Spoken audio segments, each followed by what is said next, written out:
This week, we're going to be talking about your circumstance. What is a circumstance and why? How you're viewing the circumstance is actually more important than what the actual circumstance is. This week on episode 102 of The Relaxed Male.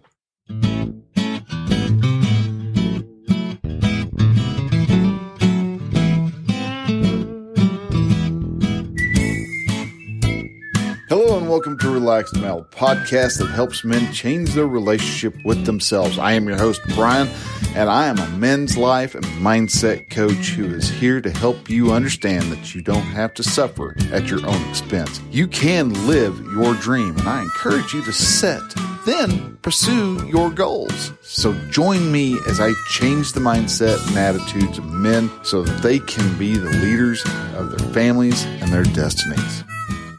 Hey man, hello and welcome to Relaxed Male. All right, so got a few things that have been happening. I am actually starting up, making some major changes as to how I do my actual full coaching practice. I'm actually gone into doing a coaching certification class, and this is to help me to gather some more skills, tools, and to learn some of the finer points of the craft of coaching to become a better coach for you men.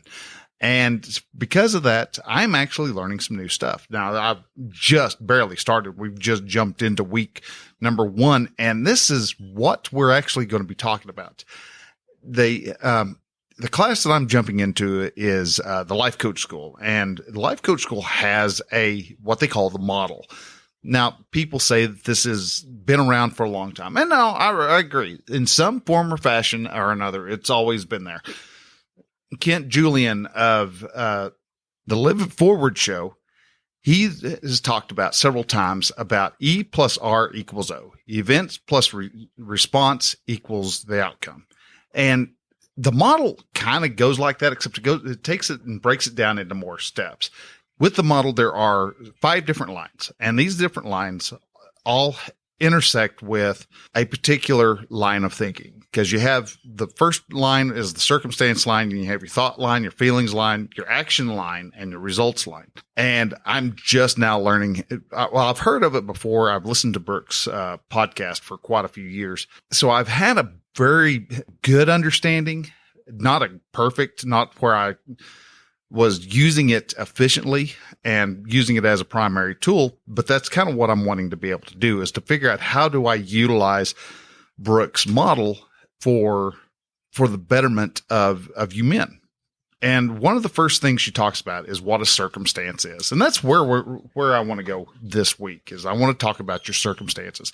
What are the circumstances, and how do you look at circumstances, and how do coaches, they kind of look at circumstances in a little bit different way.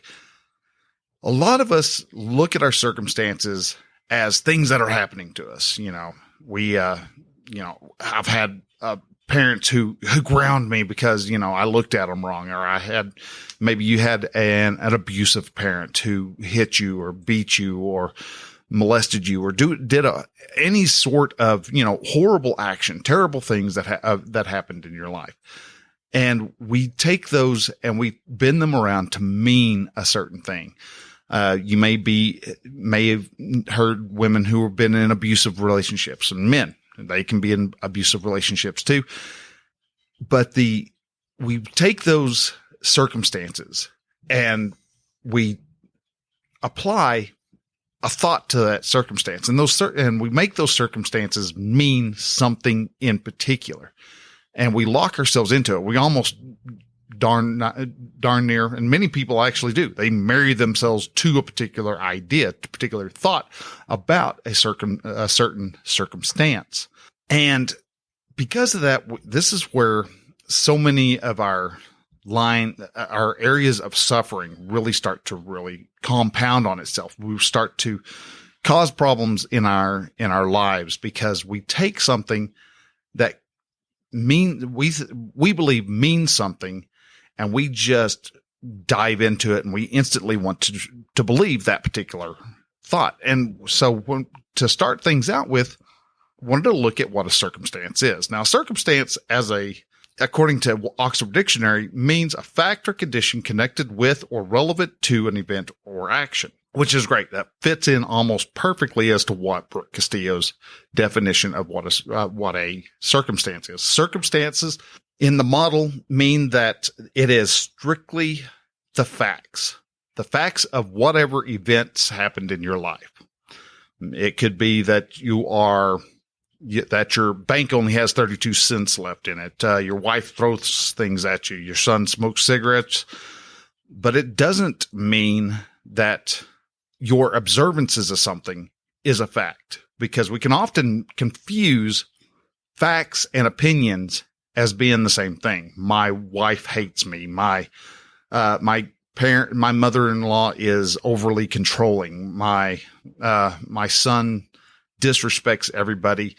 My daughter is a horrible driver. My mother is a saint. We can have any of those, and all of those are thoughts. They're not certified. You cannot present those in a court of law, because what you think could be actually a circumstance could be argued. I am a poor person. My life will never I will never have wealth in my life. I'm not wealthy is not a circumstance. Actually, that is same as something along the lines of like, I'm not wealthy is actually nothing more than a thought. It's not a fact. And the reason that you can actually look at that is other people can look at that and go, well, are you really broke? Are you really a poor person? I mean, you've got a 65-inch television in your living room. You've got the iPhone 13 in your hand, and you're driving a $70,000 vehicle. Are you actually broke? Well, you may not have any money in your bank, but that doesn't mean that you're broke, because you can go over to India or go over to Africa and look at those people, and they may make, the equivalent of $3 in a week. So are they broke? Are they poor? Well, according to our standards, they are, but that's a standard. That's what we believe to be a standard. Yeah, they might be poor if they were trying to live in the USA off of $3 a week. Yeah, they're going to be kind of poor. They definitely not going to have the money to have the latest iPhone, a nice car, not going to be driving around with an Escalade. They're not going to have a 32-inch television, let alone a 65-inch television. That's why we have opinions. That's why we have thoughts of a particular circumstance, and why we want to actually divvy out the differences between the two, because circumstances are concrete. My wife hit me. Okay. I lost I got angry is not quite, what you may think you got angry, but somebody around you might determine that you weren't angry. So if you're slipping an emotional term in, that's a pretty good example, a good case that it is not a circumstance. That's a good way to determine. It is just the facts. I got a ticket. My boss yelled at me. Those are certifiable circumstances. My boss yelled at me. Does that mean he's angry? No, it just means that that he was having a bad day. So he saw the closest guy that walked past him who did something that annoyed him, and he barked at you. You've done that to your kids before, I'm sure. I know I have. So there is so much that we want to turn into actually being facts. And sadly, in today's world, they're with our language being shifted into mean other things that they don't mean. It can be kind of confusing, but that's one reason why I like using circumstances as what they are supposed to be. They are the facts of a situation. So let's go ahead and use the boss example.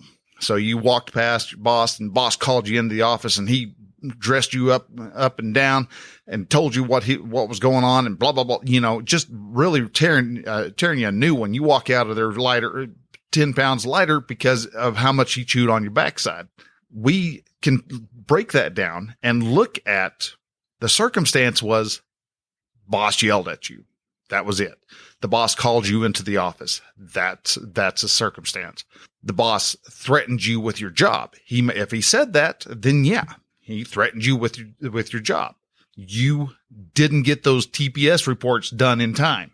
That's the fact. That's the fact. If it can be proven in a court of law, it was a fact. Now, so what do we do with these circumstances? So now that we know what a circumstance is, what do we do with them? Well, you first need to realize that all circumstances are absolutely neutral. Yes, every circumstance out there is neutral. Every piece of fact is neutral. It's not positive. It's not negative. It's not good. It's not bad. It's not happy. It's not sad. It's none of these emotions. It's nothing at all until we apply a thought to it. So if you're a good example, 9/11, Twin Towers, they fell. Is that a good thing or a bad thing? Well, that can be argued, can't it?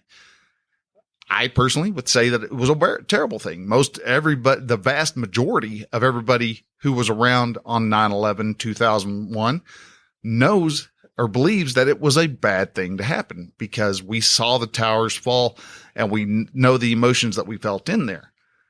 But at the same time, you go and look over in the Middle East and there were people having parties and celebrating and shooting off their AK-47s on the rooftops, sharing cookies with each other. They were having a big old party because the towers fell.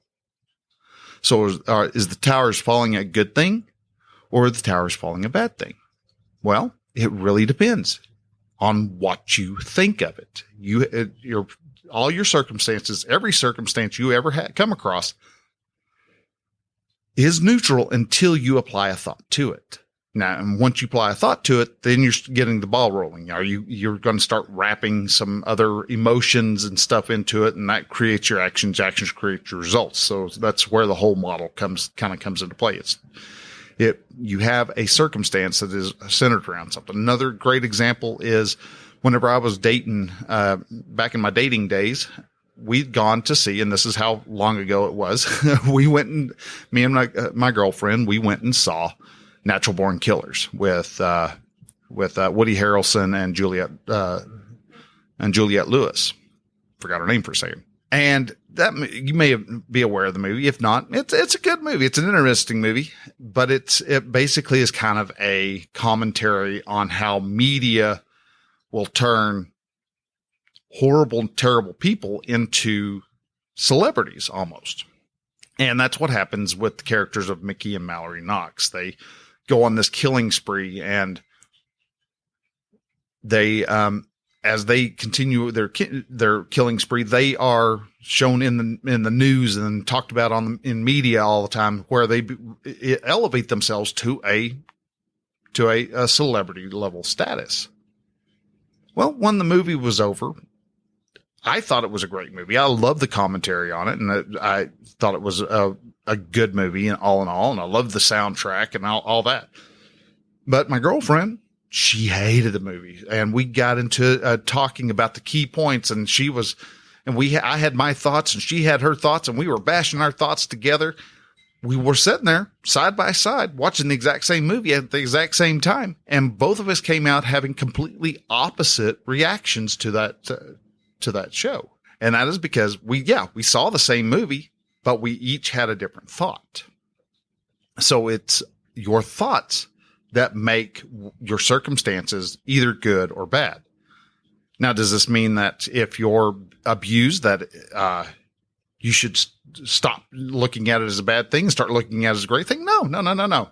You can, if that thought is serving you, then you can choose it. If it's not serving you, you can choose to keep it. Your thoughts are your thoughts, but wanting to try to share with you that you have choices that you can actually make. If you are sitting there in your house and you think that everybody's out to get you because the last two times you've gone out into the world, go to the store, whatever, you had someone almost run into you. So the last 4 times you went out, you almost had a car run into you. Next time you were out, you were pulling into a parking spot and someone almost backed into you. And next time as you were pulling out, someone was pulling out at the same time. They almost backed into you. And the fourth time, as you were heading home, you're about to make your turn, and someone comes whoom, right past you passes you on the right hand side.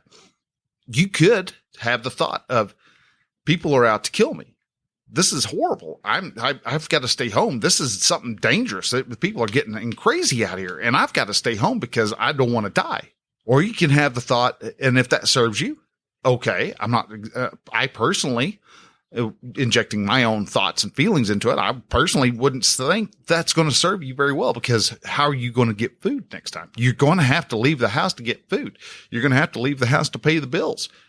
You're going to have to leave the house to make money. Now, a lot of us now have the ability to work from home, but still at the same time, we've seen the damage that it does to a person's psyche being stuck within the same four walls for a year and a half, almost 2 years at a time. It does a huge amount of damage to a person's psyche. So you got to get out eventually. You may decide you've given up driving. Okay, well, if that serves you, you can do that. If it's not serving you, then what you would want to do is you would want to start trying to change that line of thinking. And it's going to be tough. It's going to be a real challenge to actually change a line of thinking, especially if it has been with you for a very long time. A big one for me was almost, not every time, but almost every time I found some project that I really, really got into and I was really enjoying myself and finding some fulfillment into it, I would do something along the way. Either I'd get a bad grade, or I'd, miss curfew, or do something to where I would wind up getting grounded. And what would I get grounded from? Well, I could get grounded from the thing that I really liked, which makes sense. I mean, if you really apply some thought to it, it makes sense. It's like, okay, well, I've got to get to this through Brian's thick skull somewhere along the way. So I need to do something that will impact him. Boom. Let's ground him from working on his model airplane, because he really likes that. Or let's ground him off of the computer, or let's ground him from his car, or let's ground him off his bicycle. Let's ground him in some form, fashion, away from something. And I could have taken that as, okay, that's just, I screwed up. But I took the angle of, hey, this is people try. If I get good something, if I get passionate about something, somebody's going to come along and it's going to take it away. And that thought for a long time was there. If I found something that somebody was really found something I really enjoyed, somebody could take that away from me. Okay. I would eventually drop my interest in it because I was getting too good at it. And if I got too good at it, then somebody's going to come along and take it away from me. And I don't want to have to deal with that anger, that frustration, and all that goes along with that. So because of that, I applied that thought through a lot of portions of my life. I mean, that's where I got the victim mindset for that was going on in my life for a good bit over 10 years worth of my marriage, maybe even longer than 10 years, but it doesn't matter. But I had thoughts where things were getting real good, going real comfortable. So I would drop that because I was getting too proficient at it. That thought wasn't serving me as I started to go on my self-improvement path. And so I had to decide, that's not going to serve me. I have to, if I want to become successful at anything, I have to go ahead and face the fact that somebody may take that joy away from me. And if they do, I will have to learn how to fight for it.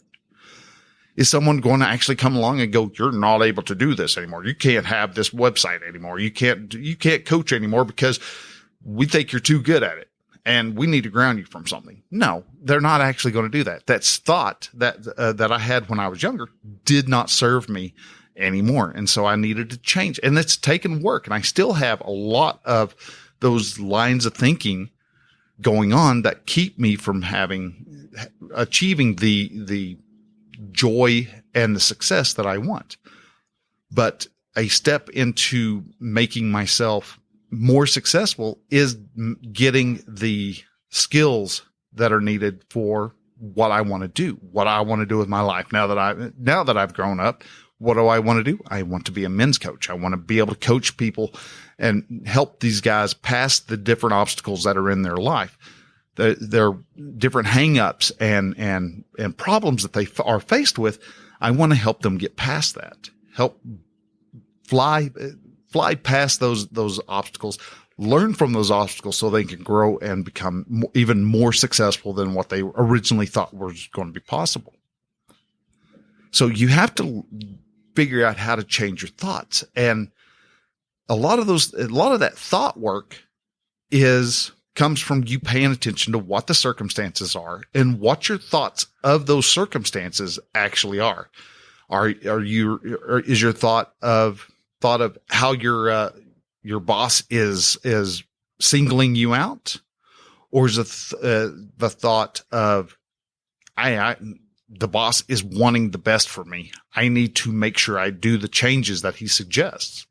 You can have those thoughts, and you can actually pick and choose which thoughts you want to have. If you see something that is not, is horrible. My brother used to walk up to me and sock me in the arm all the time. And it's because he hated me. Well, no, he was just doing it because he's being your brother and he just wanted to be rotten. And so he was doing that. And it was your brother trying to connect with you physically and emotionally by coming up and whopping you in the arm. You could also change how you view your raising. If your parents, were addicts and stuff, you could actually change that line of thinking of my parents were addicts and they abused me consistently and it was terrible. And my life sucks now because of how I was raised. My childhood was so horrible. I can't get out of it now. Well, no, there's been a lot of evidence to the contrary. And actually a lot of people who have had a rough life actually become better leaders. So you can actually look at it to where you can be grateful for the fact that your parents did that to you so that you can actually help other people come out of that field, out of the pain and the suffering that they have. You could actually help pull them out of that. But you could also look at how your parents were acting, and you could actually look at them in a way to where it's like, well, they're just human beings trying to be in the world. They're just humans being in the world. And because of that, you can actually look at what they struggled with a lot more love. And you can actually love how they failed miserably. Yes. Well, you can always argue and have discussions on whether they did good or not, but they were doing what they could with what they had and the skills that they had at that moment. And they tried, and you at least lived long enough to make it to adulthood and get out of the house. You can actually have a great life, even through great trauma. And I mentioned before, I'm not a big fan of the word trauma because I think that's something that's overused greatly. But if you did have something traumatic actually happen, genuinely traumatic, not just a girlfriend told you no, or you asked her out and she laughed at you, that might be humiliating a bit, but it's not traumatic. There are a lot of times that we just let our thoughts run free. And that's where we need to actually pay attention to what our circumstances are and our thoughts of those circumstances. If they match up to how we want to be, then great. Awesome. Let's carry on. If they don't, then great. Awesome. Let's change that thought. Let's do some work, get that thought onto a different plane. And it's not easy. It's not something that you just go, oh, well, I'm just going to start looking at my parents as great and wonderful people and everything will be great and awesome and hunky dory. No, it's going to take work because your brain wants to take the path of least resistance. And because your path wants to use as little energy as possible, it's going to try to get back into the habit of looking at your life in a victimhood mentality. If you change that and you keep working at it and you start noticing, hey, I'm looking at this like a victim, I need to change that. No, that's not right. Let's do it this way. Your brain will fight it and you'll have that cognitive dissonance, that rattling around inside your brain of two opposing ideas. And almost physically feels like there are two ideas just bouncing off of each side of your skull and around and off of each other. And it can be very uncomfortable and disorienting almost. Yet if you stick with the one that you've chosen to, and you let that new idea, that new thought germinate, it'll actually push the old idea to the side, and you can actually start living your life in the way, in the form, in the fashion that you actually want to live. Now, if you are wanting some help with looking at your circumstances and looking at how you're approaching stuff that happens to you in life, you can always set up a coaching call with me, a discovery call. We can do that. You can also reach out to relaxedmale.com/contact. And there's a contact form you can actually go through and leave a message that way, and I will get back to you. Like I said, you can also schedule a call with me, or if you want to jump into a group and to start working on your community while you work on your mind, we also have the Brotherhood of Men over at relaxedmale.com/brotherhood. Now, guys, I want to thank y'all very much for listening to me today. And if this is your first time, man, I appreciate you making it all the way to the end. It is something great and wonderful, and I give you several thumbs ups. And if you could share this out, take this episode and share it to your Facebook and Twitter and D-Buzz and Peaked and any other site that you frequent, and any type of social media app that you use, take a screenshot, share it up, share a link to Relaxed Male, so that we can actually start drawing more men in. This is starting to grow. I've already this month alone, we've already gotten quite a few new listeners in, and I want to continue helping this grow. And I can't do it without y'all's help and everybody who's been sharing it out. Man, I appreciate that tremendously. I am just all sorts of excited with the results that we've had so far. But as we grow and as this movement begins to gain more steam, we're going to still need your help. And so I appreciate it if you would actually share this out with the folks you know. If you know a man, a friend of yours who could really use this help, go share it, send it to him as a text. That's the main thing I ask for listening to this show. That's the big ask. That's the big price. So guys, with that, I'm going to go ahead and I'm going to let you go. Thank you again for listening. We'll talk to you next week. Until then, bye.